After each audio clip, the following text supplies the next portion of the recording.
দুবাইবাসীর উপর আল্লাহর শাস্তি। দুবাইবাসীর কিছু গোপন তথ্য আজ প্রকাশ করব। মহান আল্লাহ তাআলা এবার যেন দুবাইবাসীকে সেই হযরত নূহ আলাইহিস সালামের আমলের প্রলয়নকারী দুর্যোগের ছোট্ট এক নমুনা দেখিয়ে দিলেন। তোমরা দেখো, এটা আল্লাহর আযাব। তোমরা চাইলেও এই আযাব থেকে নিজেদের মুক্ত করতে পারবে না, এই আযাবকে রুখতেও পারবে না। এই দুর্যোগ দুবাইবাসীর জন্য কিয়ামত থেকে কম নয়। এই দুর্যোগে নিজেদের জীবন বাঁচানোর জন্য দুবাইবাসী কত কিছুই না করেছে। যখন তুফান আসলো তখন কারো কোনো খেয়ালই ছিল না। কেউ ভাবছিল না আমার দামি গাড়িটা কোথায়, আমার ফ্যামিলির লোকজন কোথায়। সবাই ব্যস্ত ছিল নিজেকে বাঁচাতে।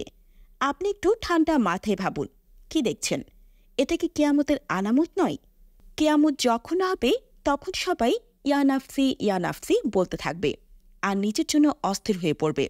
পৃথিবীর আর কোনো মায়া মোহ তার ভেতরে কাজ করবে না। কারো কথা মাথায় আসবে না।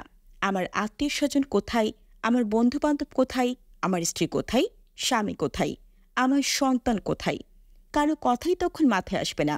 নিউজের ভিডিওগুলোর মাধ্যমে আপনি দুবাইয়ের এই করুণ পরিণতিগুলো নিজ চোখে দেখলেন।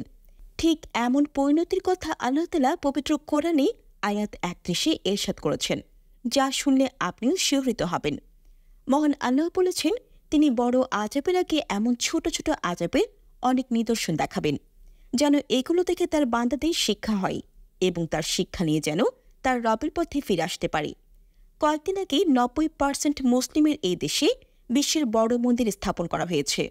এই ভূখণ্ডে সেই মন্দিরের কোনো অস্তিত্ব ছিল না, তারপরও দুবাইবাসী এখানে স্থাপন করেছে। আর এই মন্দির স্থাপনের পরপরই কিন্তু এখানে প্রাকৃতিক দুর্যোগ দেখা দিল। দুবাইয়ের ইতিহাসে বিগত ৭৫ বছরের মধ্যে সবচেয়ে বেশি বৃষ্টিপাত হলো। এই দুর্যোগে দুবাইবাসীর যে পরিমাণ ক্ষয়ক্ষতি হয়েছে তা এর আগে কখনো কোনো কালেই হয়নি। এগুলো আল্লাহর আযাব নয় তো কি? আমার তো মনে হয় এগুলো ফিলিস্তিনিবাসীর বদদোয়া। যাদের বিপদে ভাই হয়ে ভাইয়ের পাশে দাঁড়ায় না, মহান আল্লাহ অবশ্যই তাদের ইহকালে এবং পরকালে শাস্তি দেবেন। যারা চোখের সামনে নিজেদের ভাইদের বিপদে পড়তে দেখেও সাহায্যের হাত বাড়াবে না, ভারী বৃষ্টিপাতে মরুভূমিতে সংযুক্ত আরব আমিরাতে ভয়াবহ বন্যা দেখা দিয়েছে। দেশটির বিলাসবহুল অট্টালিকার শহর দুবাইয়ের রাস্তাঘাট থেকে শুরু করে শপিং মল, পথঘাট ও বিমানবন্দরে থই থই করছে পানি। মধ্যপ্রাচ্যের এই দেশটিতে বৃষ্টি হয় না, আর সেই দেশটিতে এখন প্রবল বৃষ্টিপাত। ভয়াবহ বন্যা দুবাই পরিণত হয়েছে ভোগের নগরীতে। ছড়িয়ে পড়েছে অশ্লীলতা। এখানে সবাই বিলাসী গাড়ি আর দামি মদে আসক্ত।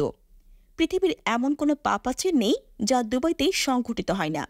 সবাই কিন্তু এই সত্য জানে, কিন্তু কেউ তা স্বীকার করতে চায় না। যুগে যুগে এমন জাতিকে মহান আল্লাহ তাআলা ধ্বংস করে দিয়েছেন। মুখোশধারী এই মুসলিমরা মুসলিম জাতির কলঙ্ক। তারা ইসলামী লেবাস পরে আচরণ করছে অ-ইসলামিক। তাদের কাছে এখন আর হালাল হারামের বাছবিচার নেই। তৈরি হয়েছে শয়ে শয়ে সিনেমা হল। তাদের কাছে এখন সবই বৈধ। যুগে যুগে কিন্তু এমন জাতির ওপরেই আল্লাহর গজব নাজিল হয়েছে। তাই সময় থাকতে দুবাইবাসীকে সতর্ক হতে হবে। আল্লাহর কাছে তাদের ভুলের জন্য তওবা করতে হবে এবং যাবতীয় পাপাচার থেকে নিজেদের মুক্ত করতে হবে।